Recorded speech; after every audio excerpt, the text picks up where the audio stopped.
Salam alaikum et salut tout le monde.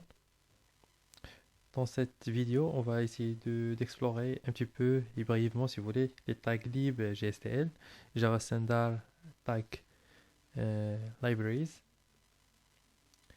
En général, les pages GSP ont l'habitude d'ajouter, si vous voulez, d'autres balises ou bien tags qui sont personnalisés. Et bien sûr, dans le but de fournir plus de fonctionnalités à la page. Donc, pour mettre en évidence un exemple utilisant bien sûr les GSTL, on va faire évoluer notre projet.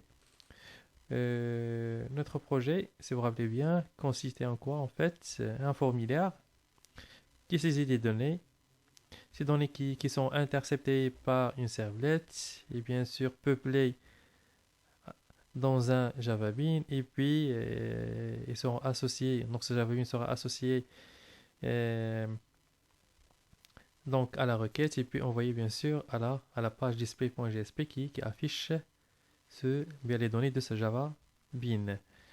Dans ce scénario, on aura besoin d'une autre classe utilitaire donc qui a la possibilité d'ajouter un produit. D'accord. Donc on va définir déjà dans cette classe une variable listProduct par exemple. Euh, voilà, qui va regrouper l'ensemble des produits qui ont été saisis dans notre application, bien qui ont été ajoutés à notre application. Donc, l'ajout s'effectue à travers d'un produit, s'effectue à travers bien sûr la méthode addProduct, qui permet d'ajouter tout simplement un produit à cette liste-là.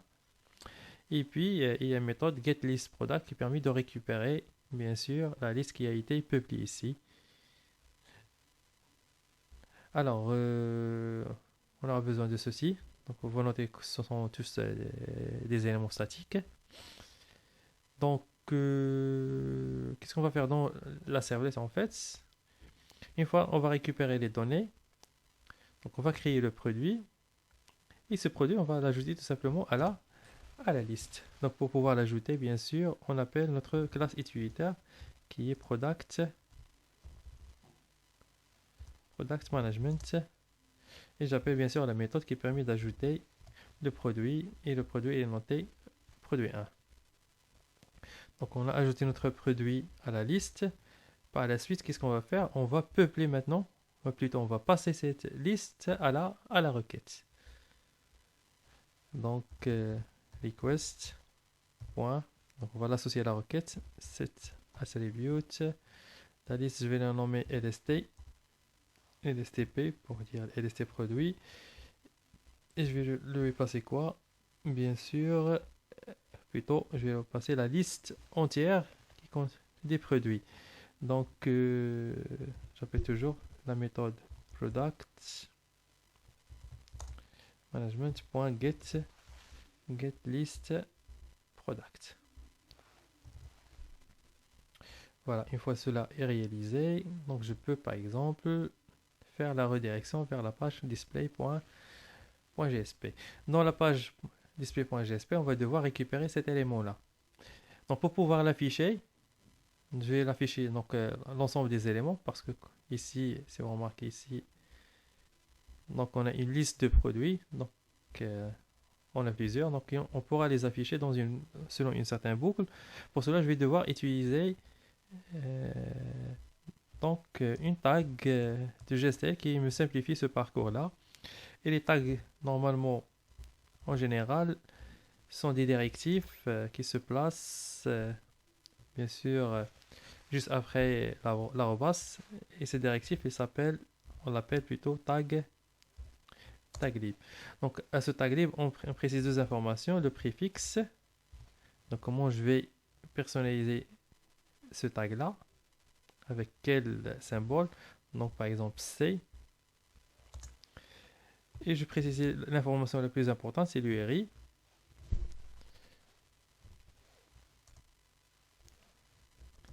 D'accord, c'est l'URI. Et je vais choisir par exemple un URI qui appartient à GSTL. Donc celui-là, c'est la version 1.2 GSTL. Donc le corps, si vous voulez, librairie corps de GSTL.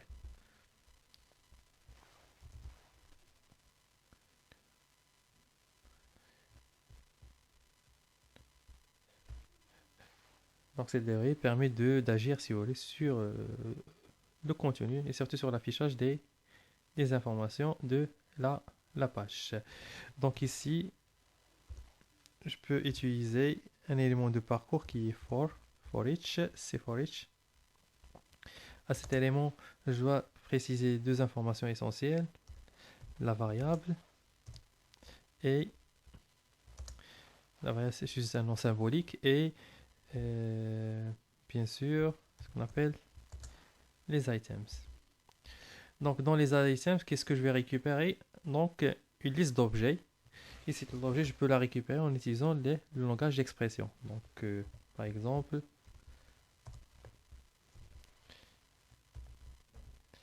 pour nous, on va récupérer quoi? Depuis la service, on va récupérer la liste des produits. Contrôle-C. Voilà. Et donc chaque élément de cette liste, je vais le marquer par quoi? Par un nom. Donc je vais amener produit ou la PRD. Donc ces for-each permet de parcourir cette liste-là, élément par élément. Chaque élément, il sera, si vous voulez, reconnu par cette variable-là ou bien ce nom-là. Donc pour l'affichage, je vais utiliser un affichage simple. Donc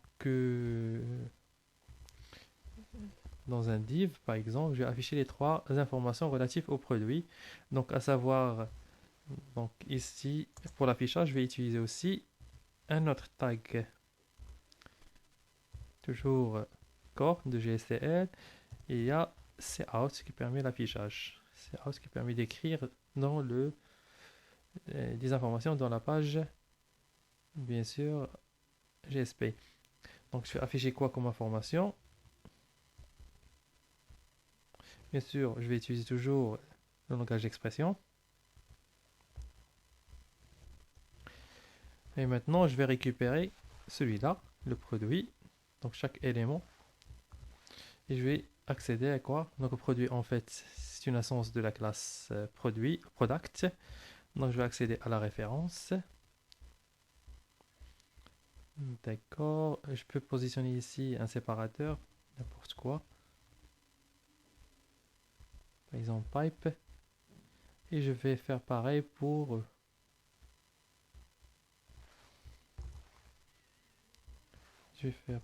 les autres éléments. Donc ref, puis name, et puis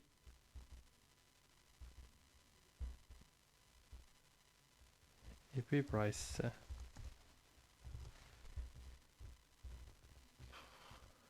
Voilà. Donc tout est fait. Maintenant, je peux redémarrer mon serveur.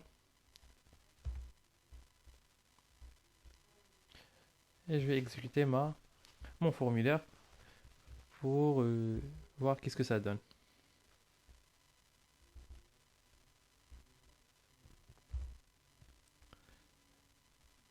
Donc je vais l'exécuter.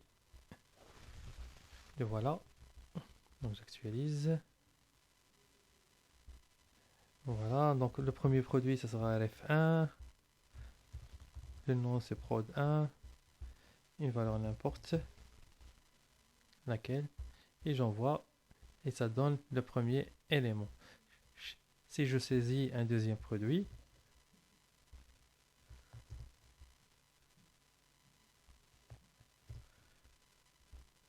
vous voyez que donc il est aussi parcouru et il est affiché juste après le premier, ainsi de suite, parce que c'est for each et il parcourt les éléments un par un.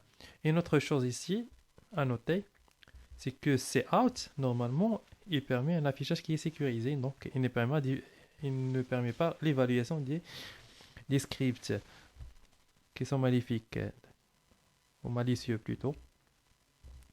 Donc, si je fais comme ça, comme j'ai fait l'autre fois, donc script par exemple, alerte.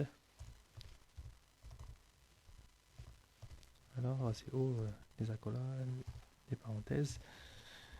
Alerte 1, par exemple, tout court. Je ferme le script. Donc ça ne sera pas évalué en fait. Voilà, pour moi, ça c'est référence 3, juste pour voir. Si j'envoie, vous remarquez que la valeur est insérée telle qu'une chaîne de caractères. Donc il n'a pas été évalué, bien sûr, par, par la page GSP. Et merci pour votre attention.